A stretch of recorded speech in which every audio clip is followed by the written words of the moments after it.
The scent of fresh coffee lingered in the air, but the silence was louder than ever.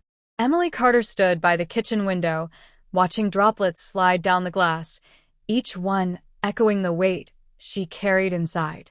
Morning had arrived, but it felt no different than the day before, routine, hollow, and achingly quiet. Her husband, Daniel, had already left. Another business trip. Another week alone. The house still held traces of him, his half-finished coffee, the faint smell of his cologne, a tie hastily tossed over the armrest. Yet it was his absence that occupied the most space.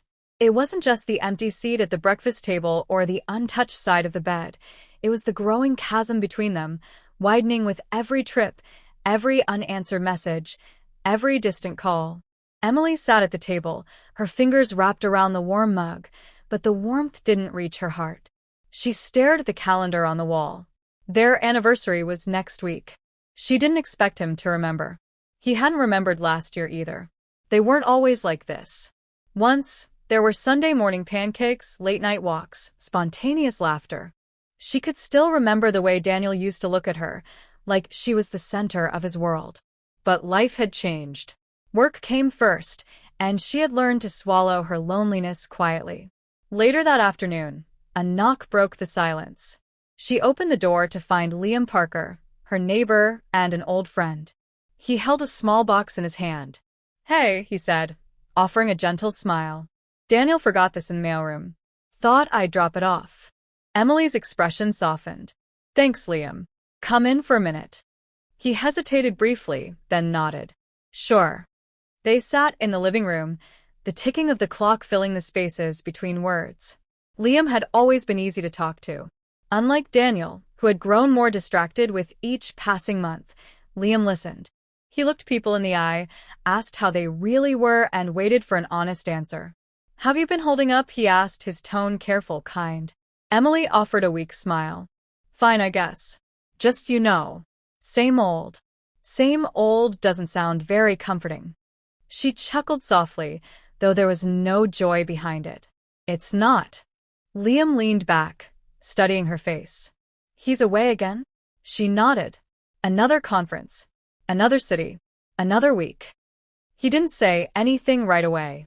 He didn't have to. His silence held a kind of understanding she hadn't realized she craved. "You ever get tired of pretending it's all okay?" she asked, barely above a whisper. Liam hesitated. "Yeah," he said finally. "More often than I'd like to admit." Their eyes met. Something unspoken passed between them. Recognition, perhaps. A flicker of shared sadness. As evening approached, Liam stood to leave. "You should get out of the house more. Come by for dinner one night. My treat." "I might take you up on that," Emily replied, a faint smile playing at her lips. When the door closed behind him, the silence returned, but it felt less suffocating now. For the first time in days, she didn't feel entirely alone. Later that night, she called Sophie, her closest friend. "He came by today," Emily said, lying on her bed, phone pressed to her ear. "Daniel?" "No." "Liam?" There was a pause on the line. "Oh." "He just dropped off a package. We talked for a bit." "Emily," Sophie said carefully, "you've been quiet about a lot lately. Don't let loneliness steer you into something you'll regret." Emily sighed. "I'm not doing anything wrong." "I didn't say you were. I'm just saying, when someone fills a gap your partner left behind, it's easy to forget where the line is." Emily didn't reply. Not because she disagreed, but because a part of her knew Sophie was right. Still, as she lay in bed that night, her mind didn't drift to Daniel. It wandered to Liam, his voice, his eyes, his simple act of noticing her when no one else did. And somewhere, quietly, a line had begun to blur. The following days unfolded quietly, marked by a familiar rhythm, mornings of silence, afternoons spent trying to stay distracted, and nights tangled in restless thoughts. Yet something had shifted in Emily's world. Subtle, almost imperceptible, but undeniably present. Liam had become part of her routine in ways she hadn't anticipated. It started with small things. A knock on the door offering freshly baked banana bread, a text message asking if she needed anything from the store, casual conversations that stretched longer each time. His presence was never overbearing, yet somehow comforting, like a warm lamp in a dim room. Emily told herself it was harmless. Just a friend. Just kindness. But deep down, she knew it was becoming more than that.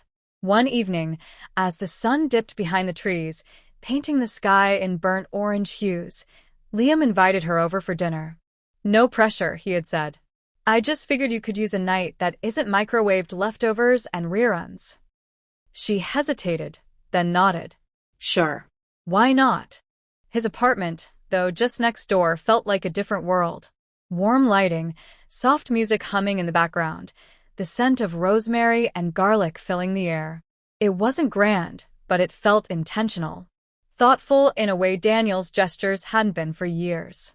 "This smells amazing," she said, settling into a chair. Liam grinned. "It's edible. That's all I can promise." They talked as they ate, about old school memories, embarrassing childhood stories, favorite books.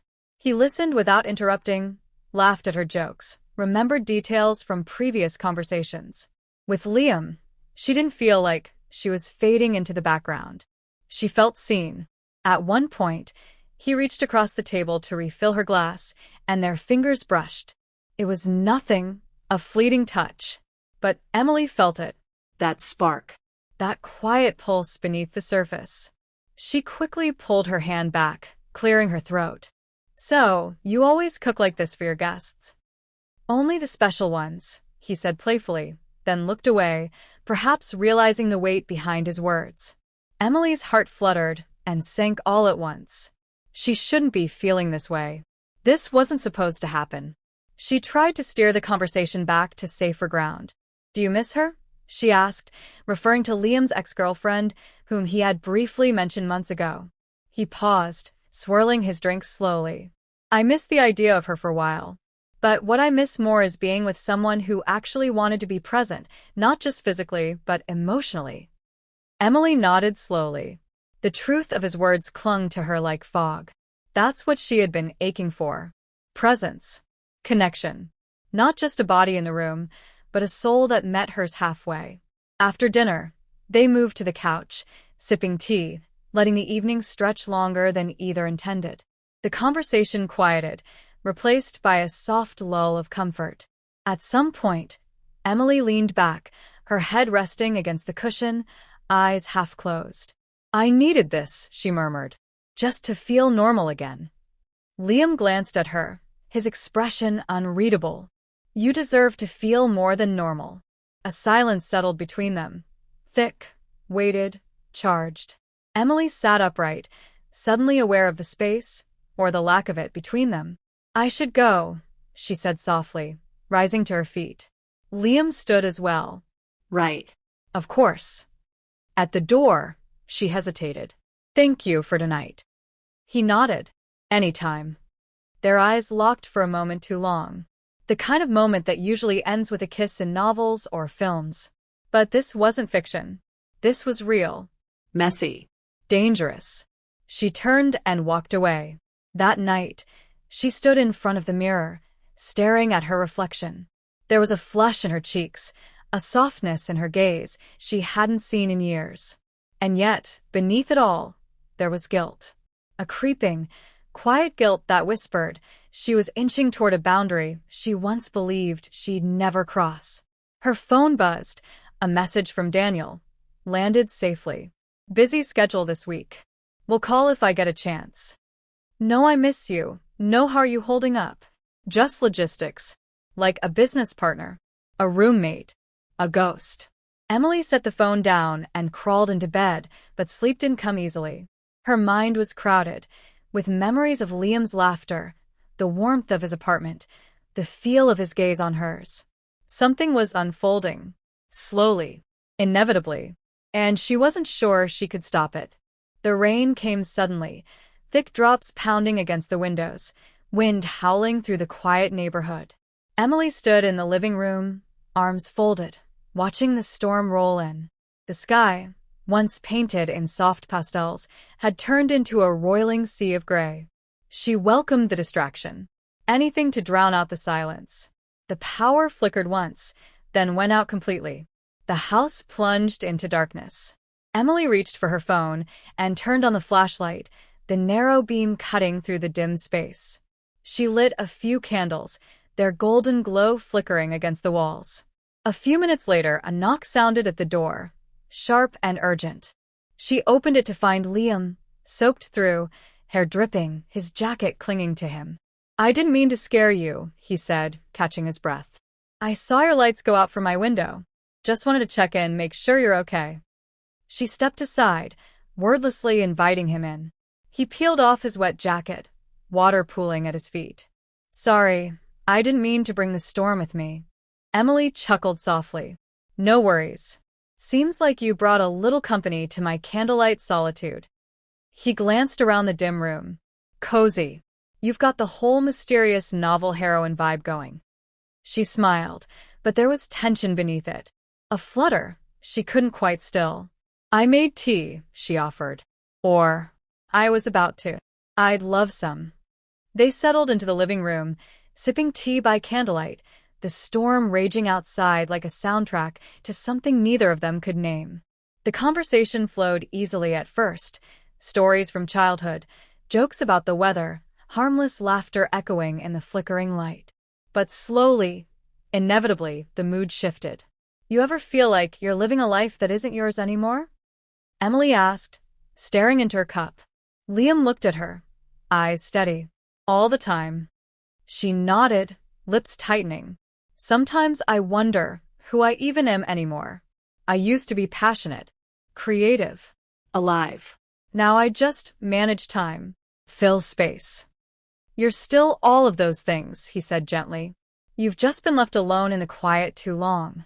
His words landed heavily, curling around her ribs like smoke.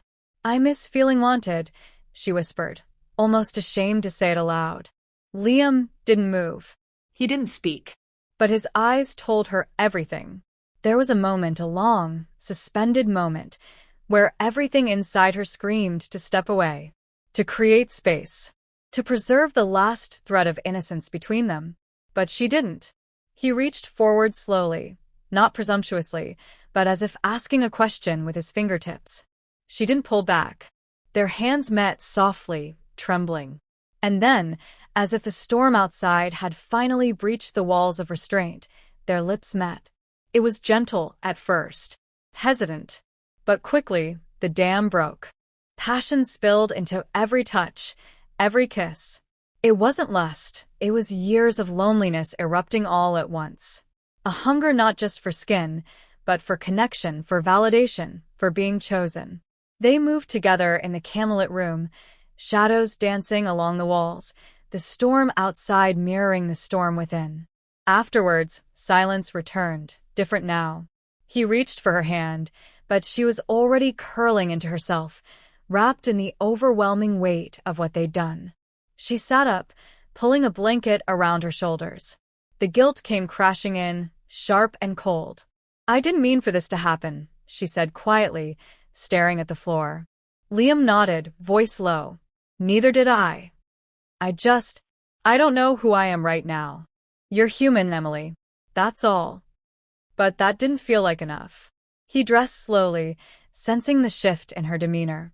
"I'll head home," he said softly, pausing at the door. "You don't owe me anything. "Just take care of yourself." And then he was gone. Emily sat in the dim room, candlelight still flickering around her like witnesses to her undoing. Her skin still carried traces of him, his warmth, his scent, but her heart was drowning in guilt. She hadn't just crossed a line. She'd torn it down completely. And now, nothing would be the same again. Days passed, but the memory of that night clung to Emily like a second skin, warm in moments, suffocating in others. She went through the motions, grocery runs, laundry, tidying the house, but nothing felt normal anymore. Every corner seemed to echo with guilt. Every mirror reflected a woman she barely recognized. Liam hadn't reached out, and she hadn't either.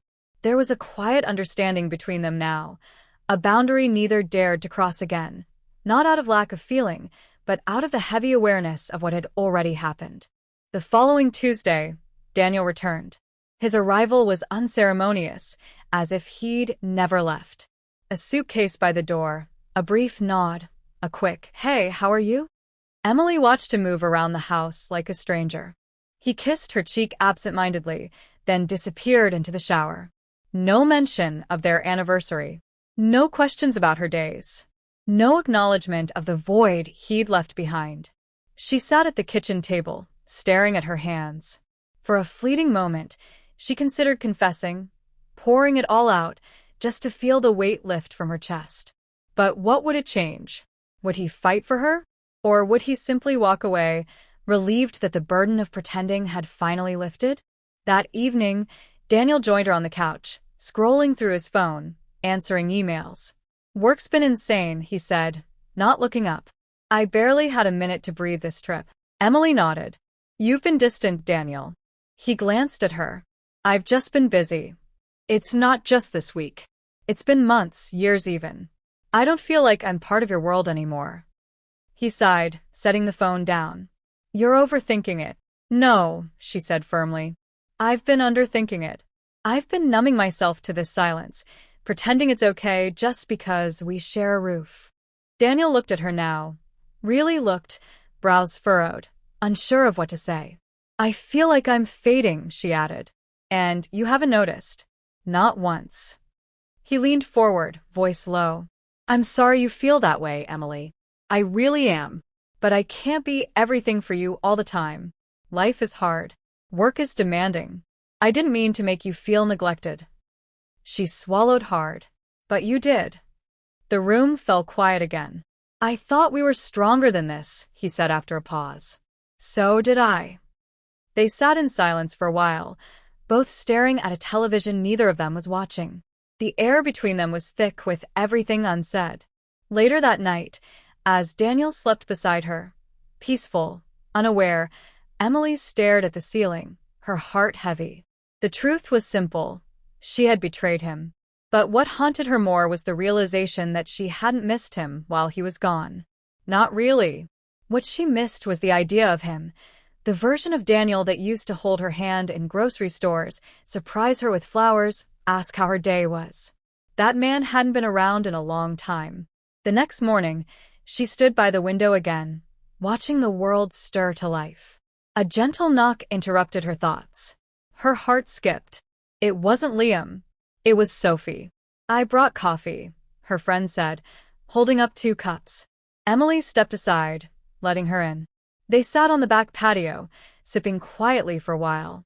"You look tired," Sophie said gently. "I am." "Still thinking about him?"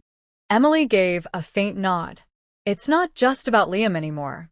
It's about what I've become, what I allowed myself to become." Sophie placed a hand on hers. "You're not broken, Emily. You're just trying to feel again." "I don't even know if I regret it," she whispered. Sophie didn't respond right away. "Maybe that's the part you need to explore. Not whether it was right or wrong, but why it happened at all." Emily looked out at the trees swaying in the wind. She didn't have all the answers. But something was clear now. This life she'd been trying to keep together out of obligation, routine, fear. It wasn't enough anymore. That evening, Emily opened a blank notebook and began to write. Not a letter of confession. Not a goodbye. But something for herself. A starting point. A question. A promise to stop living quietly in the margins of her own life. The path forward was uncertain, messy, maybe even painful. But it would be hers. And this time, she wouldn't disappear in it.